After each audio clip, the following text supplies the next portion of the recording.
तो अब देखो, the topic that we are starting with today, book number 3 का है टॉपिक कैश फ्लो स्टेटमेंट।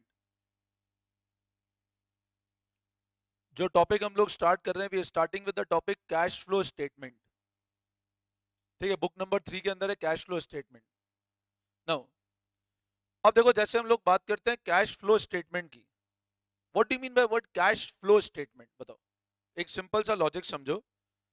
मैं इसका शॉर्ट फॉर्म लिखता हूं CFS। शॉर्ट फॉर्म लिखता हूं CFS। Now what do you mean by word cash flow statement? क्या लगता है मीनिंग इस वर्ड का? कैश फ्लो, फ्लो मतलब एक ऐसा स्टेटमेंट जो क्या बताता है? कैश का फ्लो, वो कहलाता है कैश फ्लो स्टेटमेंट। एक ऐसा स्टेटमेंट जो क्या बताता है? कैश का फ्लो, वो कहलाता है कैश फ्लो स्टेटमेंट। अब बोले सर कैश फ्लो का मतलब क्या हुआ? तो समझो मेरी बात। मान लो, एग्जांपल समझना, मैं बिल्कुल बेसिक से पढ़ा रहा हूं, ध्यान से सुनना मेरी बात, ठीक है ना, अच्छे से। मान लो ये मिस्टर ए है।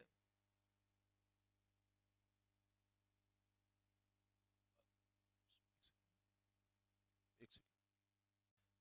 अब एक बार लिखो, तुम लोग लिखो ऑपरेटिंग एक्टिविटी। लिखो operating activity.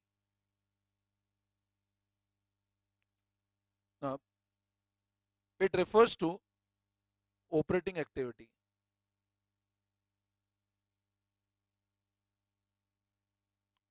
It refers to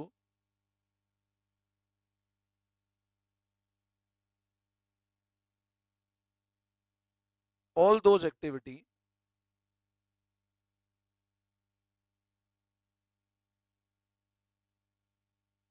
which arise which arise all those activity which arise in the routine course of the business, in the routine course of business, and relates to sale of goods and services.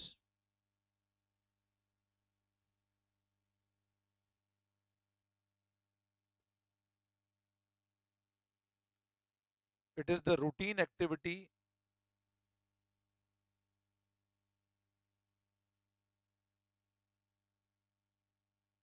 of the business.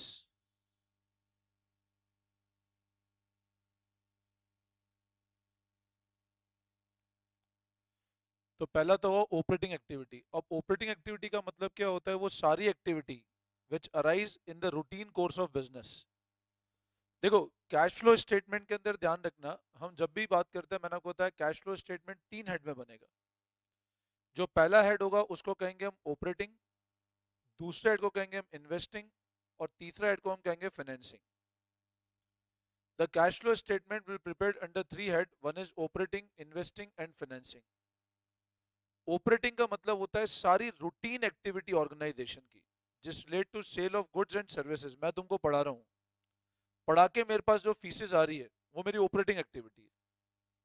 मैं किराया दे रहा हूँ, ये मेरी operating activity. मतलब routine activity जो भी है ना, वो सब कौन सी एक्टिविटी होती है? तो ऑपरेटिंग एक्टिविटी का मतलब होता है मेरी रूटीन एक्टिविटी ऑर्गेनाइजेशन की, जो नॉर्मल कोर्स ऑफ बिजनेस में होती है। किराया देना, टीचर्स को सैलरी देना, ये सब मेरी ऑपरेटिंग एक्टिविटी है। ठीक है ना? अगला लिखो सेकंड, इन्वेस्टिंग एक्टिविटी। देखो investing activity,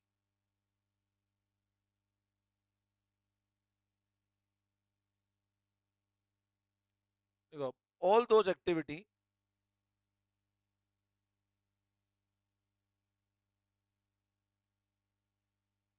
that relates to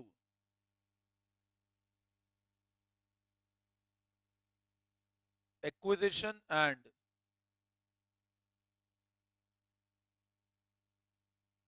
disposal of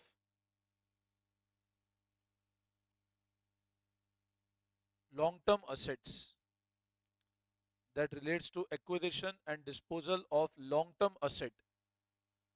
मतलब वो सारी एक्टिविटी जो रिलेट किससे करती है? असेट खरीदना और बेचने से। वो सब एक्टिविटी कौन सी है? इन्वेस्टिंग।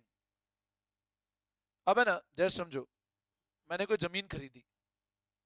अब जमीन खरीदी तो बोलो जमीन खरीदना कौन सी एक्टिविटी है? इन्वेस्टमेंट किया। जमीन खरीदना मतलब मैंने क्या किया? रेंट आया। अब रेंट क्यों आया होगा बताओ? जमीन खरीद तो किराया आया। तो इन्वेस्ट, अगर जमीन खरीदना इन्वेस्टमेंट है तो किराया आना भी इन्वेस्टिंग। मैंने किसी को लोन दिया, किसी को एडवांस दिया, वो मेरे को ब्याज दे रहा है, तो ब्याज आना भी इन्वेस्टिंग।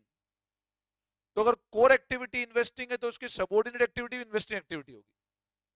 अब एग्जांपल समझो इसके अंदर, जैसे समझो for example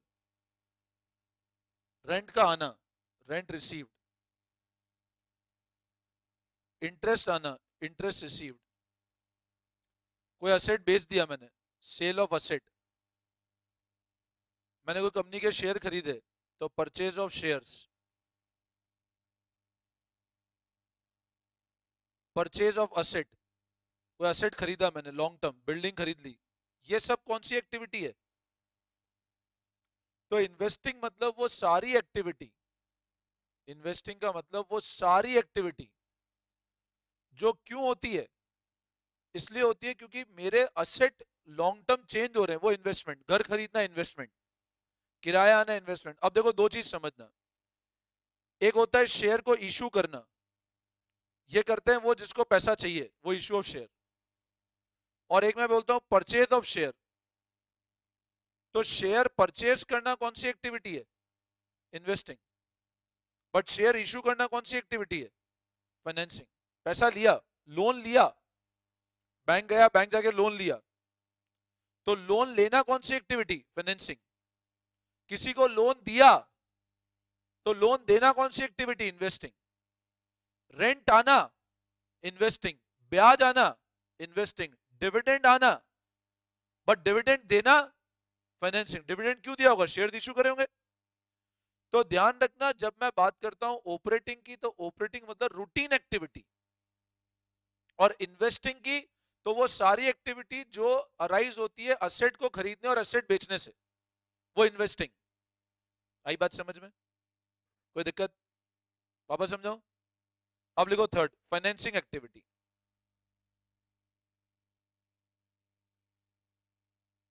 financing activity, you know, all those activity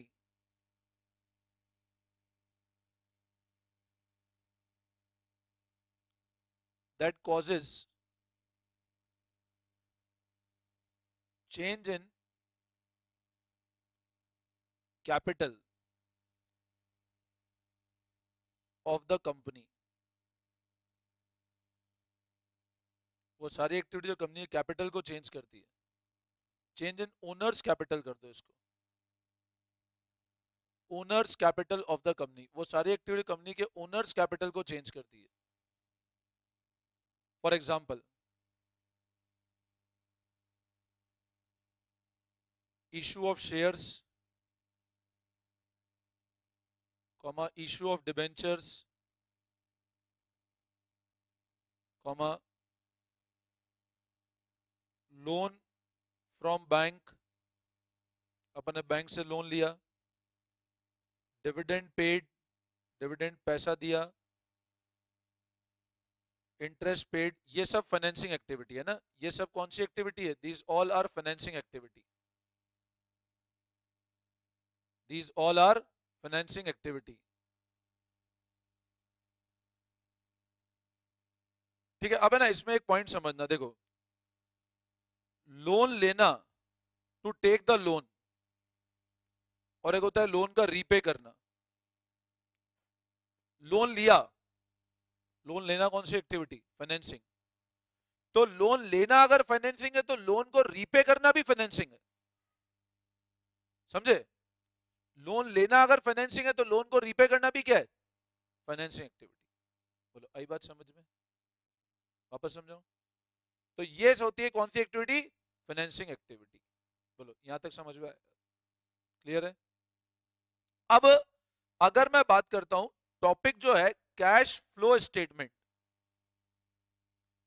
अब मेरी बात समझो, कैश फ्लो स्टेटमेंट का मतलब क्या है? शॉर्ट फॉर्म है CFS, कैश फ्लो स्टेटमेंट हमेशा ध्यान रखना बनता है कौन से हिसाब से, तो ये ध्यान रखना it is prepared as per AS 3। किसके हिसाब से बनता है? AS मतलब अकाउंटिंग स्टैंडर्ड 3। कल बताया था मैंने कि कैश फ्लो स्टेटमेंट जो बनता है वो बनता है अकाउंटिंग स्टैंडर्ड 3 के हिसाब से। कैश फ्लो स्टेटमेंट में हमको एवरी स्टेप पे पता लगा होता है कि कब कैश का इनफ्लो है और कब कैश का आउटफ्लो है, कब पैसा आ रहा है और कब पैसा जा रहा है। एग्जांपल समझो, अब तुम मेरे को बताना इसमें इनफ्लो होगा कि आउटफ्लो होगा। एग्जांपल से लिख रहा हूं कि इन एक्टिविटीज में इनफ्लो होगा आउटफ्लो होगा। बताओ सबसे पहले first, purchase of machine for cash. बोलो, आप बोलोगे मशीन खरीदी कैश में, क्या होगा? आउटफ्लो। अच्छा, सेल ऑफ असेट क्या होगा? इनफ्लो। अच्छा, मैं कहता हूं परचेज ऑफ मशीन, सुनो पहले, and payment made by issue of debenture. Machine खरीदी और पेमेंट हमने डिबेंचर, अपन ने पढ़ा था ना, consideration other than cash. Asset खरीदा और बदले में अपन ने कैश नहीं दिया, अपन ने शेयर इशू कर दी, तो कुछ भी फ्लो नहीं है। अच्छा, कैश विड्रॉन फ्रॉम बैंक। बोलो क्या होगा? बैंक से पैसा निकाला, बैंक से पैसा विड्रॉ कर लिया, कुछ भी नहीं है। तुमने मेरे को फीस दी, मैंने मेरे खाते में जमा कराई, क्या आउटफ्लो हुआ क्या मेरा? तुमने फीस दी, मैंने मेरे खाते में, क्या पैसा का आउटफ्लो हुआ? मैं बोलूंगा मेरा खर्चा हुआ, खर्चा का वो तो कैश ही है ना। तो यहां पर एक चीज ध्यान, कैश बैंक में जमा कराना है, कैश बैंक से निकालना, ये कोई फ्लो नहीं है कैश का। कैश कहीं फ्लो नहीं हो रहा। फ्लो मतलब ना तो इनफ्लो है ना आउटफ्लो है। तो यहां पर एक और टर्म समझना, कैश फ्लो स्टेटमेंट का मतलब क्या होता है बच्चों? एक ऐसा statement which shows inflow and outflow. Cash flow statement मतलब ऐसा स्टेटमेंट जो क्या बताता है? Inflow and outflow. किसका? कैश का and cash equivalent. Inflow outflow किसका? कैश का और कैश। तो या तो कैश या क्या, एक और टर्म क्या बोला? अब बोलो सर कैश इक्विवेलेंट का मतलब क्या होता है? बैंक में पैसा जमा कराया, अब वो कैश नहीं है बट कैश के बराबर है। भाई बैंक में पैसा जमा कराया उसका मतलब कैश इक्विवेलेंट है वो। आपके आपके पास ATM कार्ड पड़ा, उससे पैसा निकाल रहे हो, कैश इक्विवेलेंट ही तो है। तुमने मेरे को फीस दी, चेक में दी, तो कैश के बराबर ही तो है। तो कैश इक्विवेलेंट का मतलब होता है जो एक्चुअल कैश नहीं है बट कैश के बराबर है। अब यहां पर यह ध्यान रखना, कैश फ्लो स्टेटमेंट के अंदर बैंक में पैसा जमा कराना या फिर ऐसी कोई भी जगह इन्वेस्ट करना, बैंक में पैसा जमा कराना या फिर ऐसी कोई भी जगह इन्वेस्ट करना जिसका मैक्सिमम मैच्योरिटी 90 डेज का होता है, वो सब कैश के बराबर ही माना जाएगा। अब इसमें एग्जांपल समझो, मैंने क्या किया, भारत सरकार की कोई सिक्योरिटी खरीद ली। मैंने भारत सरकार की क्या खरीद ली? कोई जिसमें नॉर्मली चलता है ट्रेजरी बिल, तुमने नाम सुना होगा ट्रेजरी बिल, 91 डे की मैच्योरिटी होती है इसकी। मैंने RBI की सिक्योरिटी खरीद ली। तो ऐसी जगह इन्वेस्टमेंट किया जहां पे मैक्सिमम मैच्योरिटी 91 डेज की है, वो कैश इक्विवेलेंट है। तो कैश इक्विवेलेंट मतलब जो कैश तो नहीं है बट कैश के बराबर ही है। भारत सरकार की सिक्योरिटी खरीदी 91 डे की, तो कोई फ्लो नहीं है कैश का, क्योंकि वो खुद कैश इक्विवेलेंट ही है। कैश इक्विवेलेंट का मतलब होता है वो चीज which is as equal to cash. Bank में पैसा जमा कराया, कोई फ्लो नहीं। बैंक से पैसा निकाला, कोई फ्लो नहीं। बहुत सारे सिक्योरिटी में इन्वेस्ट किया, 91 डे की मैच्योरिटी, कोई फ्लो नहीं, वो कैश इक्विवेलेंट ही है। आई बात समझ में? तो लिखो अगला पॉइंट, कैश इक्विवेलेंट। देखो cash equivalent,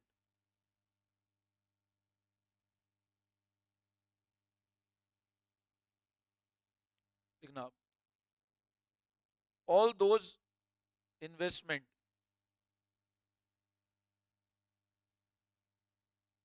which is not cash but equivalent to cash, जो कैश तो नहीं है बट कैश के बराबर है। For example,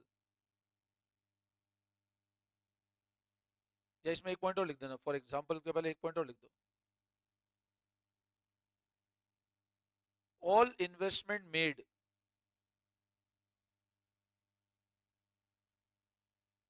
in security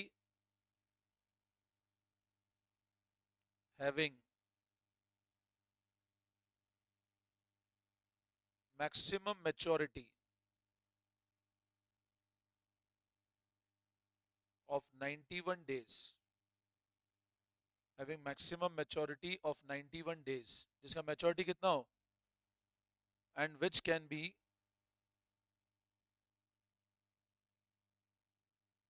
easily converted into cash, जो फटाफट किस में कन्वर्ट हो जाए,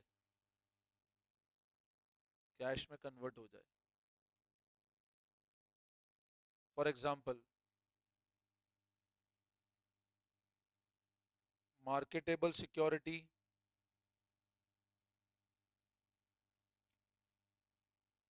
cash in bank, cash in hand तो कैश हो गया, cash in bank, current investment, ये सब एग्जाम्पल हैं कैश इक्विवेलेंट के, etcetera. These all are example of cash equivalent, ठीक है। तो जो कैश तो नहीं है बट किसके बराबर है, कैश के लगभग बराबर ही है। मैच्योरिटी 91 डेज या 90 डेज ले लो, है ना, तो that is marketable security, current investment या cash in bank, these all are cash equivalent. बोलो आई बात समझ में, वापस समझाऊं, क्लियर है। स्टडी मटेरियल खोलो, आ जाओ स्टडी मटेरियल खोलो एक बार, बुक खोलो एक बार, बुक में आ जाओ, पेज नंबर 5.93, क्वेश्चन नंबर 1 देखो, पेज नंबर 5.93, तुम उनसे शेयर कर लो ना पीछे, पेज नंबर 5.93 पे क्वेश्चन नंबर 1, 5.93 पे क्वेश्चन नंबर 1 ध्यान देंगे।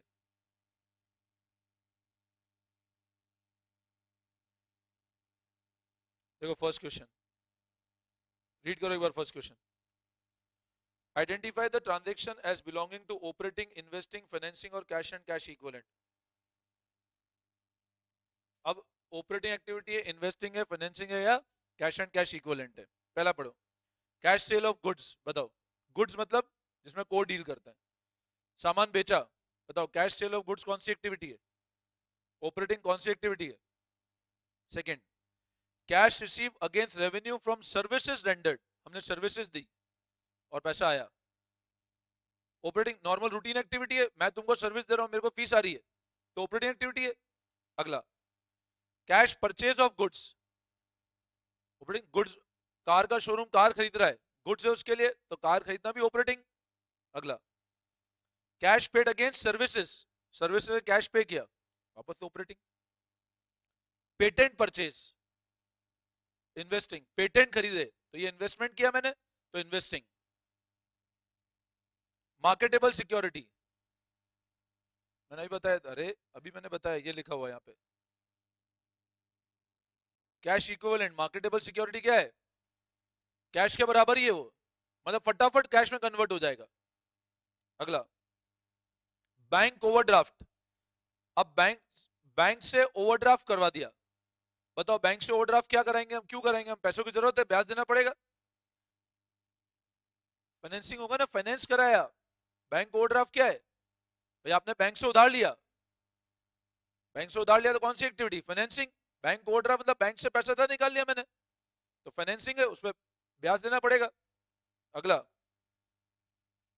Proceed from issue of debenture, अब देखो यहां से समझना, एक तो मैंने बोला परचेज ऑफ डिबेंचर, ये इन्वेस्टिंग एक्टिविटी है, एक मैंने बोला इश्यू ऑफ डिबेंचर, ये फाइनेंसिंग एक्टिविटी है। डिबेंचर इश्यू किए तो फाइनेंसिंग, किसी कंपनी के मैंने खरीद ली है, ऐसा समझो, एक्स लिमिटेड ने डिबेंचर इश्यू किए, मतलब इसने पैसा लिया, और एक्स लिमिटेड ने डिबेंचर खरीदे, मतलब इसने कोई और कंपनी के डिबेंचर खरीद लिए। इश्यू मतलब पैसा लेना और डिबेंचर मतलब पैसा देना। तो परचेज कब करेंगे, जब इन्वेस्टमेंट करना है, और इश्यू कब करेंगे, जब पैसा चाहिए। तो ये फाइनेंसिंग एक्टिविटी। अगला पढ़ो। परचेज ऑफ शेयर, शेयर खरीदे, investing. Repayment of loan, loan को चुका दिया, फाइनेंसिंग। लोन चुकाना, लोन लेना फाइनेंसिंग, तो लोन चुकाना भी फाइनेंसिंग। अगला, कमीशन आया, ऑपरेटिंग, रूटीन एक्टिविटी होती है। कमीशन आना मतलब operating activity. Redemption of debenture, redemption मतलब चुका देना, रिडेम्पशन मतलब रीपेमेंट कर देना, तो ये फाइनेंसिंग। रिडेम्पशन मतलब रीपेमेंट कर देना, तो ये फाइनेंसिंग। अगला, इंटरेस्ट ऑन डिबेंचर। अब डिबेंचर इशू करना कौन सी एक्टिविटी बताओ? तो डिबेंचर ब्याज देना भी financing. Interest on investment, investing. अपन ने इंटरेस्ट दिया, इन्वेस्टमेंट पे आया होगा अपने को, अपन ने इन्वेस्ट किया, पैसा आया, मैंने आपको लोन दिया, मेरा इन्वेस्टमेंट है, आपने ब्याज दिया मेरे को, इन्वेस्टिंग। अगला, income tax paid, income tax देना, ऑपरेटिंग। इनकम टैक्स देना कौन सी एक्टिविटी है? अगला, इनकम टैक्स पे किया।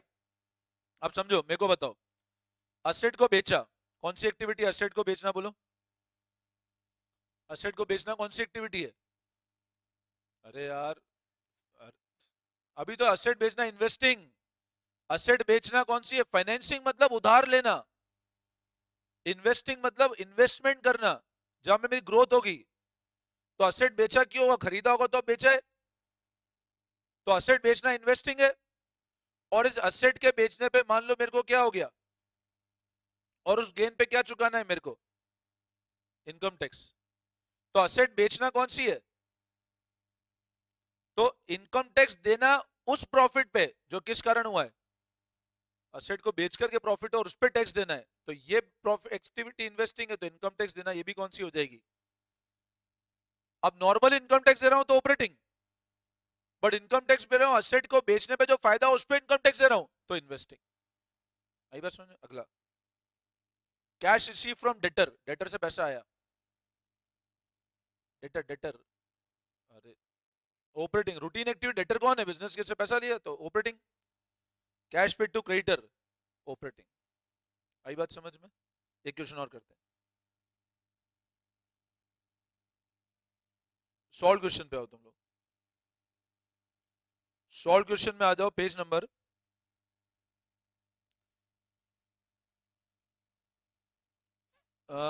5.11, इलस्ट्रेशन नंबर 9 देखो।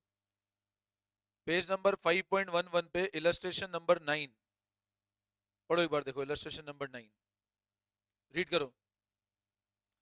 Identify the following into operating, investing, financing और cash and cash equivalent. Operating, investing, financing या कैश एंड, पढ़ो first point, cash sale, operating. Cash purchase, rent paid, operating. फटाफट निकालो, page number 5.11, illustration 9, cash in hand, cash equivalent. Cash in hand क्या है? Cash equivalent, page number 5.11 है। Of income tax paid, office expense, balance at bank, bank balance, cash equivalent, cash के बराबर है। Sale of machine by dealer of machine, जो machine का डीलर, उसने मशीन बेची, ऑपरेटिंग। लेकिन अगर मान लो मैंने मशीन बेची होगी तो इन्वेस्टिंग। मैंने मशीन बेची होगी तो, और डीलर ने बेची तो। अगला, issue of debenture, financing. Issue of debenture क्या है? Dividend paid, financing. Dividend paid क्या है? Cash paid against trade payable, trade payable creditors, cash पे किया ट्रेड क्रेडिटर्स को, operating. Purchase of machine, machine खरीदी, इन्वेस्टिंग। मशीन खरीदना कौन सी है? इन्वेस्टिंग। इनकम टैक्स रिफंड आया, इनकम टैक्स देना कौन सी एक्टिविटी? तो इनकम टैक्स रिफंड आना भी ऑपरेटिंग। इश्यू ऑफ शेयर, अरे financing. Issue of share, purchase of share होता तो इन्वेस्टिंग, इश्यू ऑफ शेयर। अगला, sale of patent, investing. Purchase of marketable security, marketable security भी होता है मैंने, cash equivalent, cash equivalent. Purchase of goodwill, goodwill खरीद ली, किसी चलते हुए बिजनेस गुडविल को खरीद लिया। इन्वेस्टमेंट किया, investing. Short term deposit in bank, cash equivalent, bank में short term deposit. Purchase security non marketable, कोई सिक्योरिटी खरीदी नॉन मार्केटेबल है, इन्वेस्टमेंट किया तो investing. Cash receive from debtor, समझ में आया? अगला और देख लो। Identify which are the operating, investing, financing. पहला marketing expense, operating. Purchase of investment, investing. Cash receive from debtor, operating. Buyback of shares, financing. अगला बायबैक, इशू ऑफ शेयर भी फाइनेंसिंग और बायबैक भी financing. Selling and repayment of loan, financing. Commission earn, operating. Selling and distribution expense, operating. Redemption of debenture, financing. Marketable security sale, cash equivalent. Marketable security जहां है cash equivalent. अगला bank overdraft, cash equivalent नहीं, financing. अभी तो बताया bank overdraft, पैसा लेना है बैंक से, ब्याज देंगे, तो ये फाइनेंसिंग है। बैंक ओवरड्राफ्ट क्या है? फाइनेंसिंग। 11 देखो इलस्ट्रेशन, पढ़ो इलस्ट्रेशन 11।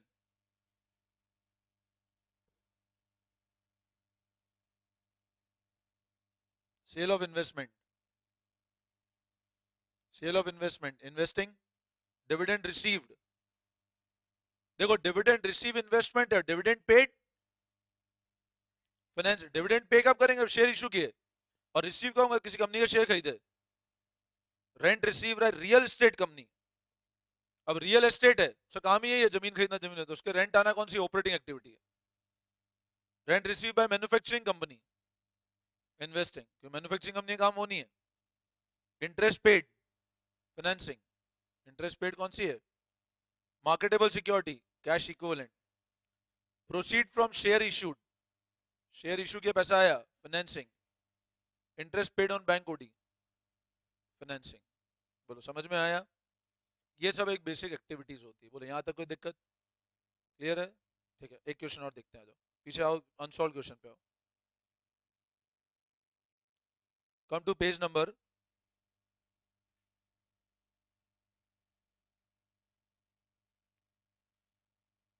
5.93, क्वेश्चन नंबर 3 देखो, ध्यान दो क्वेश्चन नंबर 3 पे। State which of the following will result in inflow, outflow और no flow of cash and cash equivalent. Inflow होगा, आउटफ्लो होगा, नो फ्लो मतलब फ्लो होगा ही नहीं। इनफ्लो में पैसा आएगा, जाएगा या होगा ही नहीं। पहला, sale of fixed asset, book value 1 lakh at profit of 10,000, क्या होगा? क्यों नो फ्लो? इनफ्लो होगा ना, पैसा आया ना एसेट पे, नो फ्लो कैसे होगा? Sale of goods against cash, inflow. बेचा सामान पैसा है, inflow. Purchase of machine for cash, outflow. Purchase of land and building for 10 lakh, consideration paid by debenture, no flow. 10 lakh दिया और डिवेंचर दिया तो no flow. Issued fully paid bonus share, अब bonus मतलब फ्री में शेयर दे दिए, इट्स अगेन नो फ्लो। अगला no flow. Payment of dividend, outflow. आई बात समझ में? तो ये बेसिक कंसेप्ट है ऑपरेटिंग, इन्वेस्टिंग और फाइनेंसिंग एक्टिविटीज के। बोलो यहां तक कोई दिक्कत? अब आज इतना पढ़ा है, इतना पढ़ के आना। मैं आज ज्यादा नहीं पढ़ा रहा हूँ, फिर अब मंडे से मैं प्रॉपर अब स्टार्ट करेंगे हम, ठीक है ना? इतना पढ़ लेना पूरा अच्छे से, ठीक है ना? चलो, thank you all of you.